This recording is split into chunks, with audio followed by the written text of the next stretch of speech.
शर्मा जी, आप कह रहे हैं कि प्रधानमंत्री मोदी जी महिलाओं के सशक्तिकरण की बात कर रहे हैं, लेकिन दिल्ली में हर दिन 7 बलात्कार हो रहे हैं, जिनकी रिपोर्ट्स कुछ की हो रही है, कुछ की नहीं हो रही है। ये बात ठीक है। एक दूसरी बात ये है कि यूक्रेन और फ्रांस में जब युद्ध हुआ था, पूरी दुनिया मोदी जी की तरफ देख रही थी कि मध्यस्थता कराएंगे। वहीं मणिपुर में जो महिलाओं को विवस्त्र करके अपमानित किया गया, इस पर बीजेपी का क्या स्टैंड है? ऐसी बात क्यों नहीं आई सामने? सर, हमारा अभी कतर में मणिपुर में आप जवाब सुन लीजिए। आप जवाब सुन लीजिए। जवाब सुन लीजिए। नहीं, हम आपने प्रश्न किया, मणिपुर के ऊपर में बोलिए सर। का हमने देखा, आप जो कहेंगे वो नहीं बोलूंगा। प्रधानमंत्री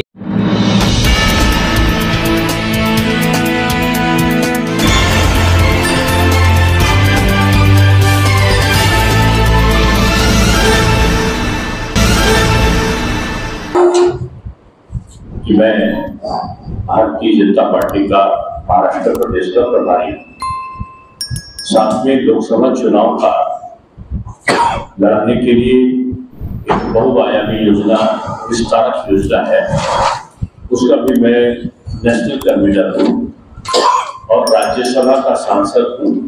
इससे पहले राष्ट्रीय उपाध्यक्ष गुजरात का प्रभारी और मेयर के साथ साथ उप मुख्यमंत्री का दायित्व उत्तर प्रदेश का था।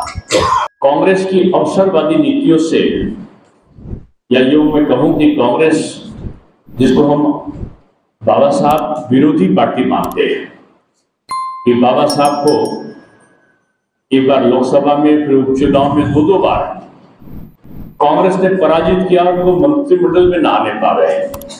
इसके लिए उनको हराने का काम किया। और ताज्जुब तो ये है कि बाला साहब ठाकरे जो एक आदर्श थे, लोगों के मॉडल थे, उनकी विरासत में वो लोग जिनको बाला साहब कहा करते थे कि कांग्रेस से इस जन्म में कोई तालमेल की सपने में नहीं हो सकता है, और उन्होंने उसको सनातन और हिंदुत्व के लिए खतरा बताया था। उन्हीं की विरासत को संभाल रहे उनके सुपुत्र ने भाजपा के साथ में गठबंधन करने के बाद 2019 में जनता के जनादेश का अपमान किया है और हिंदुत्व का चोला पहनकर जो बीजेपी के साथ में उन्होंने चुनाव लड़ा था, वही मुख्यमंत्री बनने के बाद उद्धव जी ने जो यहाँ के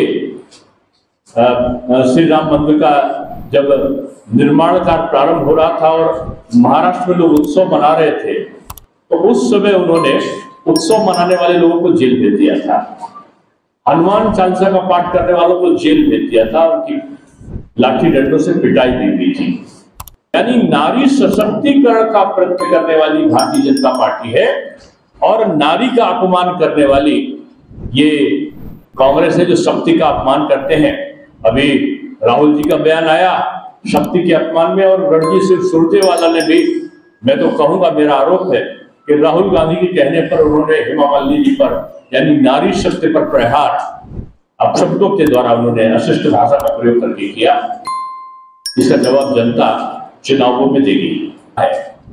माननीय मोदी जी के तीसरी बार प्रधानमंत्री बनने पे एक बहुत बड़ा योगदान महाराष्ट्र का लोकसभा के सदस्यों का होगा, और जो अगली लोकसभा होगी इसमें 2 बातें होगी। एक तो लोकसभा में नेता प्रतिपक्ष की कुर्सी खाली होगी, इतनी सीट नहीं आ पाएंगी विपक्ष के जिसमें वो नेता प्रतिपक्ष के कुर्सी पर आसीन हो सके।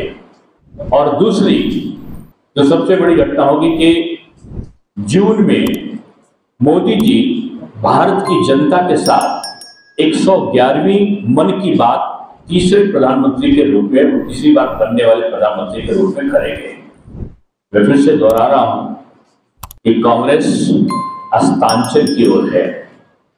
कांग्रेस बाबा साहब विरोधी पार्टी है और मोदी जी बाबा साहब के सम्मान करने वाली पार्टी के प्रणेता है। पर अगर वास्तव में देखा जाए, कांग्रेस झूठे वादे की चैंपियन है, नेशनल चैंपियन, और कांग्रेस न्याय पत्र के आड़ में जनता के साथ अन्याय करने की साजिश कर रही है। ये जो बात कह रहे हैं वो मोदी जी पहले कह चुके हैं। ड्रोन, नमो ड्रोन दीदी, लखपति दीदी, पहले से शुरू किया महिला सशक्तिकरण का। महिलाओं के नाम प्रधानमंत्री आवास होगा, महिलाओं के नाम शौचालय होगा, कोरोना होगा तो महिलाओं के खाते में, जनधन खातों में सीधे 1500 रुपए पहुंचेंगे। गैस का सिलेंडर होगा तो महिला के नाम पर होगा।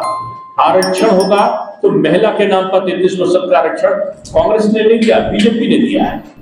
यानी नारी सशक्तिकरण का प्रयत्न करने वाली भारतीय जनता पार्टी है और नारी का अपमान करने वाली ये कांग्रेस है, जो शक्ति का अपमान करते हैं। सबल नेतृत्व भारतीय जनता पार्टी का महाराष्ट्र में है और ये चुनाव में कांग्रेस एक सीट पाने के लिए पूरे महाराष्ट्र में कांग्रेस और उसके सहयोगी संघर्ष करते हुए दिखाई पड़ेंगे। और मैं दूसरी घोषणा आपके नागपुर में करके जा रहा हूं, क्योंकि नागपुर का जो संदेश है पूरे भारतवर्ष में संदेश जाता है। मैं कह जा रहा हूं, जो वातावरण मैंने महाराष्ट्र का देखा है, माननीय मोदी जी के तीसरी बार प्रधानमंत्री बनने पे एक बहुत बड़ा योगदान महाराष्ट्र का लोकसभा के सदस्यों का होगा। और जो अगली लोकसभा होगी इसमें दो बातें होगी। एक तो लोकसभा में नेता प्रतिपक्ष की कुर्सी खाली होगी, इतनी सीट नहीं आ पाएंगी विपक्ष के जिसमें वो नेता प्रतिपक्ष के कुर्सी पर आसीन हो सके। और दूसरी जो सबसे बड़ी घटना होगी कि जून में मोदी जी भारत की जनता के साथ 111वीं मन की बात तीसरे प्रधानमंत्री के रूप में, तीसरी बार बनने वाले प्रधानमंत्री के रूप में करेंगे। मैं फिर से दोहरा रहा हूं कि कांग्रेस अस्तांचल की ओर है। कांग्रेस बाबा साहब विरोधी पार्टी है और मोदी जी बाबा साहब के सम्मान करने वाली पार्टी के प्रणेता है। सीधे तौर पर परिवारवादी ताकतों का सामना आज राष्ट्रवादी ताकतें कर रही हैं और इसमें राष्ट्रवादी ताकतें विजयी होंगी। और जो 400 का लक्ष्य एनडीए का है, मैं समझता हूं से कहीं ज्यादा सीटें भारतीय जनता पार्टी में आएंगी और पिछली बार से कहीं ज्यादा सीटें लोकसभा में एनडीए को महाराष्ट्र में मिलेगी। यही सब निवेदन करने के निमित्त मैं आपके समक्ष प्रस्तुत हुआ था। शर्मा जी, आप कह रहे हैं कि प्रधानमंत्री मोदी जी महिलाओं के सशक्तिकरण की बात कर रहे हैं, लेकिन दिल्ली में हर दिन 7 बलात्कार हो रहे हैं जिनकी रिपोर्ट्स कुछ की हो रही है, कुछ की नहीं हो रही है। ये बात ठीक है। एक दूसरी बात ये है कि यूक्रेन और फ्रांस में जब युद्ध हुआ था पूरी दुनिया मोदी जी की तरफ देख रही थी कि मध्यस्थता कराएंगे। वहीं मणिपुर में जो महिलाओं को निर्वस्त्र करके अपमानित किया गया, इस पर बीजेपी का क्या स्टैंड है? ऐसी बात क्यों नहीं आई सामने? आपका प्रश्न अगर कोई व्यक्तिगत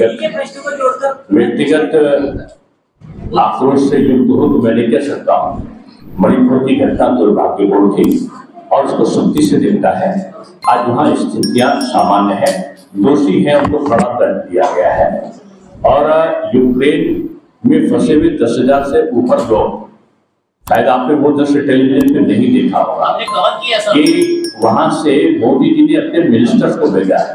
दुनिया में कहीं भी आपको दिखाई पड़ा होगा कि मंत्री युद्ध के क्षेत्र में जहाज लेकर उतर रहे हो। यहाँ के 3-3, 4-4 मंत्री, तो पीयूष गोयल साहब भी गए थे, यहाँ वीके सिंह साहब भी गए थे, 4 मंत्री गए थे और उनके जहाज युद्ध स्तर पर उतरे। और यूक्रेन और रशिया से जो समझौता हुआ कि जिन गाड़ियों पर भारत माँ का झंडा होगा उसमें गोली नहीं चलेगी, वहां भारत माता की जय बोलकर जो गाड़ियां निकल रही थी हाथ में तिरंगा लेके, उनमें पाकिस्तानी भी आकर बैठे थे, अमेरिका के लोग भी आके बैठे थे। यानी भारत की आड़ में दुनिया के कई देशों की जान केवल मोदी जी के कारण बची थी। जब आपको अंग्रेजों के समय याद होगा, भगत सिंह, बटुकेश्वर दत्त इनकी जान नहीं बचा पाए, इनको छुड़ा नहीं पाए, इनको फांसी हो गई, कांग्रेस नहीं बचा पाई थी। अभी कतर में आप जवाब सुन लीजिए, एक बार आप जवाब सुन लीजिए, जवाब सुन लीजिए।